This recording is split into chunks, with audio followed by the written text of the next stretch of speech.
Të pakët janë demokratët që përgjegjësinë e humbjes së zgjedhjeve të 11 majit e kërkojnë mes tyre. Shumica prej atyre që mbetën jashtë parlamentit pamundur të siguronin një mandat, ose flasin për farse elektorale ose anashkalojnë këtë çështje. Keqardhje e madhe që nuk arrit të triumfojë vota lirë, që ndodh një masakër e madhe elektorale, pastaj nëse do jetë apo jo Lindita Metalia në parlament nuk është një çështje e madhe. Rëndësishme do të ishte që të fitonin qytetarët, të fitonin ndryshimin dhe të kishte një rotacion të madh politik për të sjellë një faqe të re, një zhvillim të ri Shqipërisë. Do jeni më pas kaq shumë vitesh në parlament. Po jeta nuk është vetëm parlament. Ka floka të tjera. Ju vjen keq që nuk do jeni më në parlament? Ja, dhe vazhdoj punën time. Po harroni këtë ju ka hangër gjithë. Ka hangër gjithë Shqipërinë.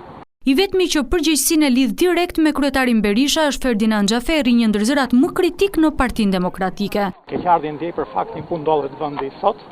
Keqardhje ndjej për faktin që opozita pësoi një humbje turpruese. Keqardhje ndjej për faktin që po flasim që zgjedhjet u manipuluan, kur nuk flasim për zgjedhjet. A mundet të jetë zoti Berisha zgjidhje?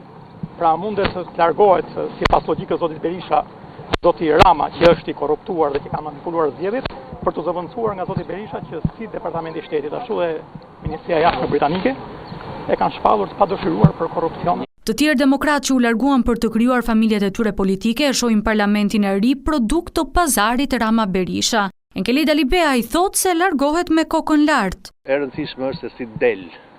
Unë dal me kokën lart. Ta që ngelen këtu janë pazarxhinjt. Kështu e gatuan, bashkë e gatuan. Ja rritën qëllimit ta pranojnë këtë. Fitoi Rama, fitoi Berisha, humbën shqiptarët, prej radhës është drejtësia tashmë. Mendoni angazhimin tuaj politik? Rrugët e Zotit janë të pafundme.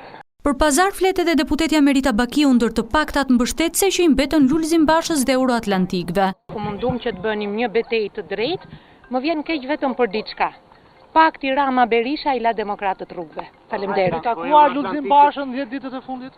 Situata është shumë ndryshe për Monika Kryemadhin, e cila në këto zgjedhje nuk garoi vet, por fushat bëri përish bashkëshortin, Ilir Metën që kandidoi nga Burgu dhe humbi. Nuk shoh ndonjë përgjegjësi të madhe. Nuk kam qenë lider e fushatës ti, kam qenë një nga personat që kërkon të votë për Ilir Metën. Para nuk ka asnjë lloj keqardhje, sepse karika e parlamentit nuk është as e Monikës, as secilit, por është e lëvizshme dhe vazhdon të lëvizë.